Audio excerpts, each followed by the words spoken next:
Me toca a mí iniciar las jornadas. Espero no aburrirles desde el inicio. Para esto intentaré que mi exposición sea lo más sencilla y lo más simple posible. Antes de nada, deciros que es un auténtico placer estar aquí entre amigos. Estoy viendo a la gente, veo a parte de mi familia del derecho procesal, con lo cual uno se siente tranquilo. También tengo que deciros que es una responsabilidad el haber asumido un tema para exponeroslo en estas jornadas iberoamericanas de derecho procesal. Tengo que deciros también que en este camino no he estado solo, he contado con 17 ponencias nacionales, las tenéis todas al inicio de mi exposición por escrito en el libro de actas que se hará entrega en breve. Al menos yo todavía no lo tengo, pero espero que seguro que no lo tendremos pronto. Bien, la materia que me tocaba exponeros, os tengo que decir que es amplísima. Entonces, cuando uno tiene que exponer un tema amplio, tiene dos alternativas. O correr mucho para intentar explicarlo todo, o centrarse en las ideas más básicas, más nucleares, más novedosas, e intentar exponerlas de la forma más sencilla posible. Yo ya os anticipo que he optado por esta segunda alternativa. Bien, como os decía, debo empezar por deciros que de las ponencias que he ido recibiendo he podido constatar una realidad que se va repitiendo en todos los sistemas latinoamericanos de derecho procesal, y es que el proceso de ejecución,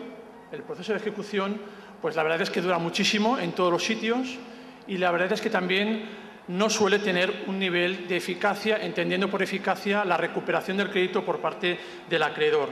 Y curiosamente, el proceso monitorio tiene un éxito rotundo. Por eso no es extraño que en materia de proceso de ejecución se hayan sucedido continuas reformas, y tampoco es extraño que el proceso monitorio, como sabéis, pero luego os expondré, se haya ido expandiendo a lo largo de diversos países hermanos. Bien, respecto del proceso de ejecución, que es una de las dos partes en las que me centraré, las últimas reformas procesales que se han ido produciendo en los distintos países que conforman la cultura latinoamericana se han centrado básicamente en cuatro ejes. Han pivotado en cuatro ideas centrales. La primera ha sido buscar reformas tendentes a la localización de los bienes del deudor. Evidentemente, si no hay bienes del deudor, acabamos, seguimos. Lo importante es encontrar los bienes del deudor. Para eso se han creado distintas figuras al margen de los apremios que se hacen a los deudores, del deber de manifestación de bienes del deudor que ha ido cambiando en función de los países. Quiero deciros una experiencia en España que funciona, que fue la creación de instrumentos informáticos de centralización de información financiera, fiscal, laboral, económica, en poder del juez. El juez puede acceder directamente a la agencia tributaria, a la seguridad social, a todas las instituciones que tienen la información sensible, es decir, la información buena a efectos de localizar los bienes del deudor. En segundo lugar, encontramos medidas para luchar contra la mala fe del ejecutado. Bien, a nadie le gusta ser ejecutado. Hay como una necesidad vital de esconder el patrimonio cuando alguien está sujeto a un proceso de ejecución. Por eso es importante buscar cómo contrarrestar estas posibles actuaciones de mala fe del ejecutado. En el derecho comparado reciente, pues han habido novedades. Algunas son nuevas en el tiempo, no tanto en la idea. Por ejemplo, el Código Procesal Civil de Bolivia del 2013 ha instaurado la posibilidad de imponer sanciones al ejecutado, pero sanciones que van directamente a favor del ejecutante y no a favor del Estado. En el derecho uruguayo, por ejemplo, en la reforma que hubo de su Código General del 2013, pues se ha venido a ampliar el embargo genérico de bienes presentes y futuros registrables del ejecutado. También se ha venido a limitar el sistema de impugnaciones. Y por último, por ejemplo, en las últimas reformas mexicanas se ha venido a limitar las excepciones que son oponibles en el ámbito de la ejecución. En tercer lugar, encontramos medidas para incentivar la participación del juez. Aquí la idea está en implicar al juez en el buen funcionamiento de la ejecución. Y así, en algunos países, lo que se ha hecho ha sido incentivar al juez, bonificándole, otorgándole beneficios laborales o beneficios económicos si logra unos determinados niveles de eficiencia. Bueno, a veces funciona así, poniendo la zanahoria delante, pues uno se estimula para que lo que sea, en este caso la ejecución, funcione. Y esta es una experiencia pues, que funciona, ¿eh? También a los profesores de la universidad nos podrían poner una zanahoria a ver si nos estimulan. Bien, por ejemplo, ahora lo estábamos comentando con Jorge en el desayuno, en Argentina hay próximo un nuevo código civil y comercial, donde se le dan amplísimos instrumentos y facultades al juez para que en el ámbito del derecho de familia se cumple lo que realmente él está ordenando en ese sector. Y por último, encontramos con medidas que van dirigidas a reforzar la ejecución. La ejecución siempre ha sido la cenicienta del proceso civil. Probablemente porque ya desde el derecho romano, que se centraba en el proceso declarativo, la ejecución quedaba como una cosa, se le otorgaba incluso a otro tipo de juez, quedó relegado y el objetivo que nos hemos marcado en las nuevas normativas es darle el protagonismo a la ejecución. Por ejemplo, introduciendo parámetros de eficacia empresarial en la gestión de la ejecución, siempre, evidentemente, bajo el paraguas o el control del juez.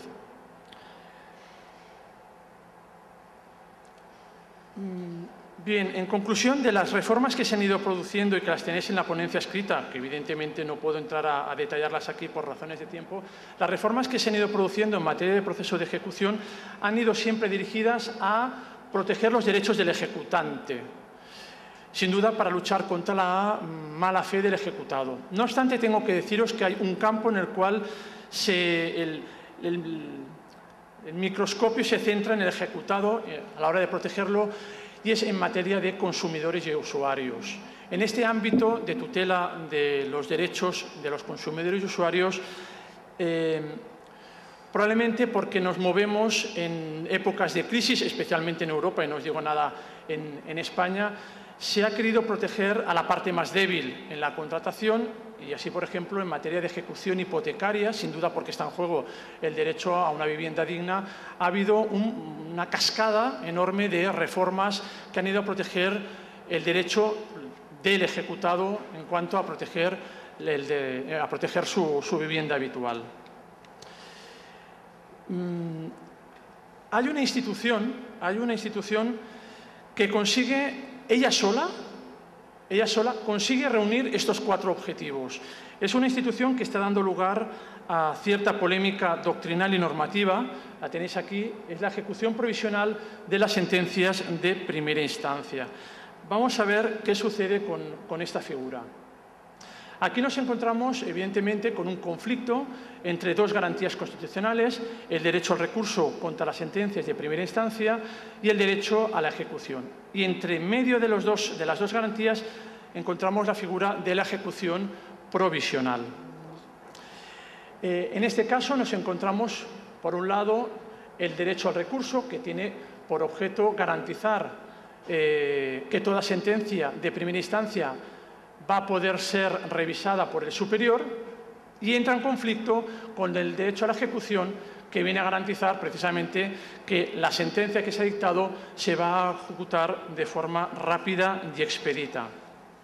Bien, en cuanto al primero de los derechos, el derecho a recurso, tanto el Tribunal Europeo de Derechos Humanos como la Corte Interamericana de Derechos Humanos ha ido reiterando toda una doctrina consolidada en el tiempo, consistente en decirnos que el derecho al recurso solo es aplicable en el ámbito del proceso penal. En consecuencia, en el ámbito del proceso civil, el Estado es libre para articular los procesos como estime conveniente, pero, en todo caso, si se instaura un recurso, ese recurso se tiene que ejecutar o canalizar correctamente porque forma parte ya del debido proceso legal, en concreto en cuanto a su manifestación del derecho al recurso legalmente establecido. Bien, en cuanto al derecho a la ejecución, también el Tribunal Europeo de Derechos Humanos, en sentencias recientes que tenéis aquí, la Pellisa contra Rusia del 2012, también la Corte Interamericana de Derechos Humanos, en sentencias que tenéis aquí, ha ido consolidando una doctrina que la sabemos perfectamente, pero que la hemos de conjugar en la figura de la ejecución provisional, y es la de que el derecho a la ejecución solo alcanza a las resoluciones judiciales firmes, no a las definitivas. En consecuencia, respecto de las sentencias recurridas, el Estado goza de libertad para establecer si quiere o no la ejecución provisional de esas sentencias. Bien, en definitiva, nos vamos a encontrar con dos realidades que entran en colisión. Y es que los dos derechos, el derecho al recurso y el derecho a la ejecución, no están amparados en los textos internacionales de derechos humanos, pero indirectamente, en la medida en que se incardinen en el texto legal, conforman el contenido del derecho. En España diríamos el derecho a la tutela judicial efectiva, en el ámbito latinoamericano hablaríamos del derecho al derecho al proceso legal. Por ello, el contenido de ambos derechos pueden entrar en conflicto. Si está en recurso y no cabe ejecución, no hay ejecución provisional, y hemos de ver cómo solucionamos este conflicto. Bien, aquí nos vamos a encontrar con lo que denomino la relatividad de la solución al problema de la ejecución provisional de las sentencias. Bien, en el derecho comparado encontramos una multitud de soluciones para resolver el problema que os estoy planteando. Dentro de las soluciones radicales encontramos, en primer lugar, aquellas en las que hay una prevalencia absoluta del derecho al recurso. Es decir, no hay ejecución provisional, no existe la ejecución provisional de las sentencias de primera instancia. En eso encontramos el modelo argentino, encontramos la ley española de 1881, encontramos la experiencia de Panamá y encontramos el nuevo Código Procesal Civil del 2013 de Bolivia. En el otro lado de la balanza, tan radical como esta, es la prevalencia del derecho al recurso, del derecho a la ejecución. Es decir, no cabe recurso. La sentencia es automáticamente ejecutable. La tenemos en España, en la ley española del 2000. Todas las sentencias de cuantía inferior a 4.000 euros, nos gusten o no nos gusten, se ejecutan directamente. No cabe ningún tipo de recurso contra ellas. Con lo cual, aquí la prevalencia, como os digo, del derecho a la ejecución es total y absoluta. Bien, entre una y otra postura encontramos toda una escala de soluciones intermedias que van modulándose en función del país en el cual nos encontramos.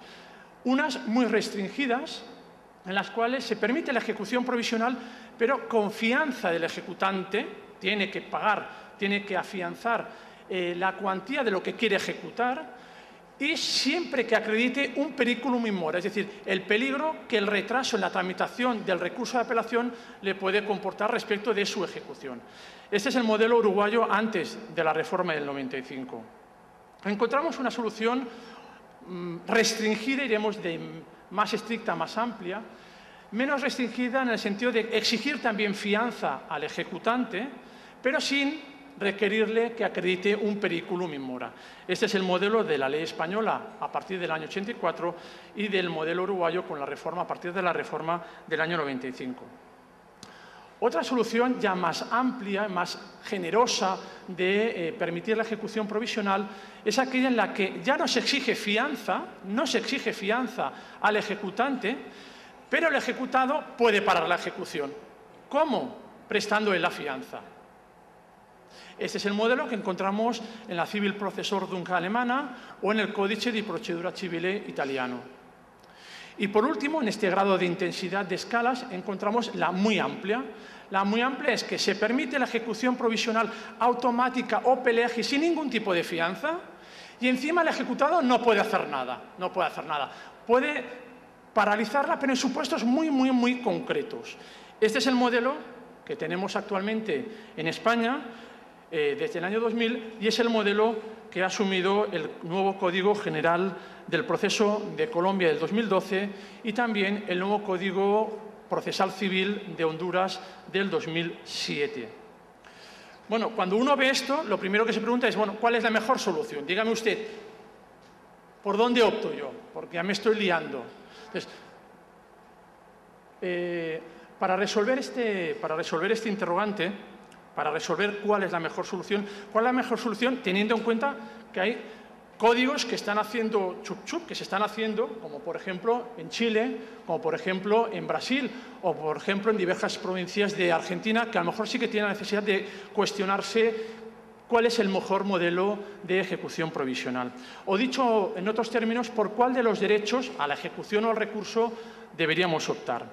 Bien, como os he dicho, la solución no es genérica, no puede ser a priorística. Hay que ir caso por caso. Aquí tenemos el depende de dos variables. Hemos de tener en cuenta dos variables. La primera variable que hemos de considerar es el nivel de estimación de las demandas en las sentencias, el nivel de sentencias estimatorias de la demanda. Y el segundo elemento a tener en cuenta es el nivel de estimación de los recursos de apelación. Estimación de las demandas, la sentencia de primera instancia, estimación de los recursos en apelación. Bien, en España lo que se hizo fue un estudio serio y trabajoso de cuál era la justicia civil en España y descubrimos dos cosas. Descubrimos que el 65% de los pleitos civiles de reclamación de cantidad se resolvían con sentencia condenatoria. Es decir, estimaban la demanda. El 65% estimaba la demanda. Y cerca del 70% de los recursos de apelación eran desestimatorios. Bien, ante estos datos, la pregunta es, ¿quién tiene más apariencia de buen derecho? ¿El actor o el demandado?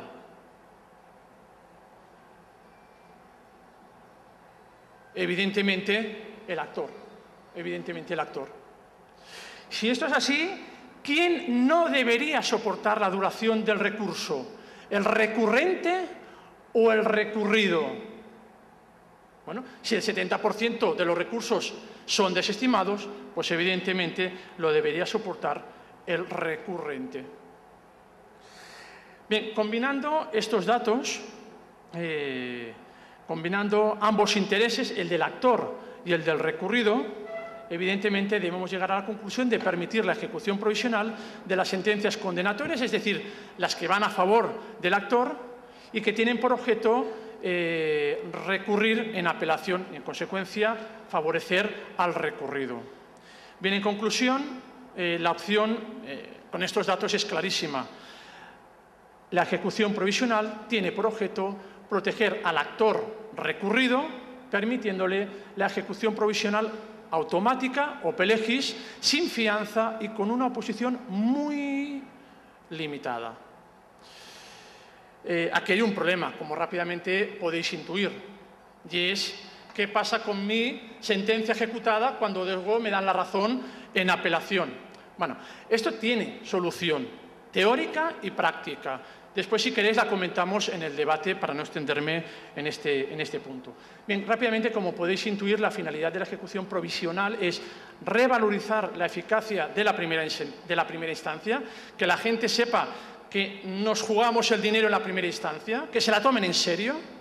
En segundo lugar, reducir los recursos de apelación meramente dilatorios, que la gente sepa que con el recurso no voy a paralizar nada, con lo cual el ánimo dilatorio, la mala fe en interponer recursos de apelación desaparece porque el efecto suspensivo ya no existe. Y, por último, facilitar la rapidez de la ejecución, que es lo que estamos hablando, de lo que estoy hablando esta mañana. Bien, ya acabo, veo la luz amarilla, los 20 minutos tengo que deciros que desde aquí arriba pasan volando. Acabo con el tema del proceso monitorio. Bien, no hace falta que os diga que el proceso monitorio es un mecanismo que en Europa ha funcionado desde hace muchos años y funciona muy bien. Ha tenido un éxito rotundo que ha provocado que incluso se haya aprobado un reglamento europeo de aplicación a todos los países europeos que entró en vigor a finales del 2008. Los datos estadísticos de los distintos países europeos los tenéis en la ponencia escrita, me evito deciroslas aquí. Bien, probablemente porque ha funcionado muy bien, ha tenido éxito el proceso monitorio, ha ido paulatinamente imponiéndose en los países latinoamericanos. Sin duda, el primero fue el Código de Uruguay, ya el originario en 1988. Poco después le siguió en el año 89 Costa Rica y, por último, en el procedimiento por intimación en el 90 en Venezuela. Luego de la década de los 90 han ido sucediéndose el Código de Brasil en el año 95, modificado en el 2005, el Código del 2007, el nuevo Código Procesal Civil de Honduras, el nuevo Código Procesal, el Código General del Proceso de Colombia del 2012 y el nuevo Código Procesal Civil del 2013 de Bolivia. Pero poco más. Poco más. Aquí nos hemos quedado.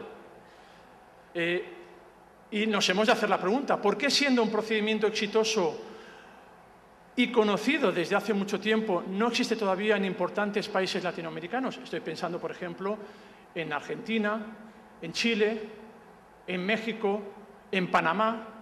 Bueno, en Argentina, hombre, en Argentina es cierto que existe en algunas provincias argentinas. Existe en La Pampa, en Río Negro, en Entre Ríos, en el Chaco y en San Juan. Pero no hay en el Código Procesal Civil. Hay una propuesta normativa muy interesante del amigo y del compañero Héctor Leguizamón, que debería ser objeto de estudio para su implementación en un futuro código.